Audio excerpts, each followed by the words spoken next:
W335i. The problem is that over the last couple days, the tire pressure monitor light came on. The recommended pressure for this tire is 38 psi, and it was down to around 30, so that actually triggered the light. So we need to take a look at this and decide, what's the problem. Either we picked up a nail or the aluminum valve stem could be leaking, which is very common, especially when they get corrosion. They do have a very slow leak. And again, it is a very slow leak because it's only lost about 8 psi over the course of a couple days.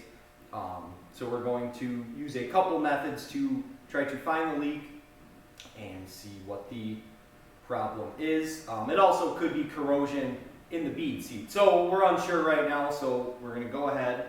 And first method we're going to do is we're going to talk about the dunk tank here. Basically, it is just a tank full of water. You set the tire in and you wait, and you will see, obviously, if there's a slow leak, you will see bubbles come from the tire. So we're going to go ahead and do this first.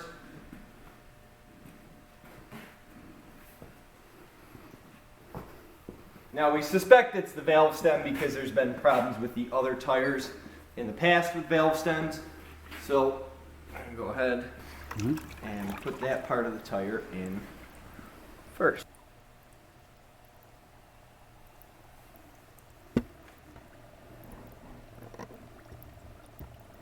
Okay, so as you can see, this is actually quite a serious leak. Now, originally I had put this in with the valve cap on.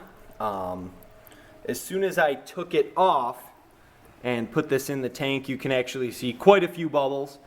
So what's happening there is actually inside of that aluminum valve stem, it is leaking. Now this cap, if you take a look inside here, there is actually a rubber O-ring down there. It might be difficult to see. But there is a rubber O-ring, so this was actually sealing the leak with this on, causing it to be very slow. Obviously, this is a pretty fast leak, as you can see from the bubbles. So you definitely want to take the valve caps off when you are looking at these. And we'll give it a rotate just to make sure that there isn't any other leaks. So you could rotate this 180 degrees or enough so that you've pretty much covered all areas of the tire. And you see some bubbles, so you do have to let it sit for a moment, which I don't see any bubbles. So we're going to go ahead and assume that that is the issue. Now, for the sake of the video, in case you don't have one of these, you can actually just use a spray bottle with some basic soap and water. It's really simple. The leak will, obviously the area that's leaking, will start to bubble the soap, and you will actually see, a big soap mound start to form. You need to make sure that the tire's on a level surface like this. Sometimes if you're doing it on the side, you won't necessarily see the bubbles as easy. All right, so I'm going to go ahead. I'm going to spray this. And you can actually see huge bubbles forming. So we know that right now our problem is going to be that valve stem. So we removed the valve core from the valve stem, and we did see some corrosion around that valve core. Obviously that's because of our super slow air leak. Now what we have to do, we need to break the bead and change the valve stem, the core, and the tire monitor. We have a brand new valve stem that I'm going to install, so hopefully this should fix our issue. Now when I'm breaking the bead, I'm only breaking the bead on one side. I don't have to remove the tire to do this.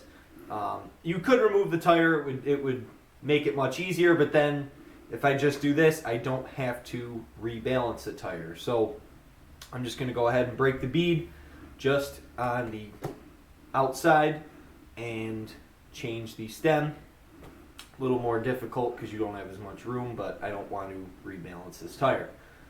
Again, you have to be careful breaking the bead because I could actually catch that tire monitor and break it, and I really don't want to buy $100+ tire monitor for this rim. So we'll go ahead and break the bead. Rufus boy, let me love boy, what you know. Rufus boy, let me love boy, what you know. Rufus boy, let me love boy, what you know.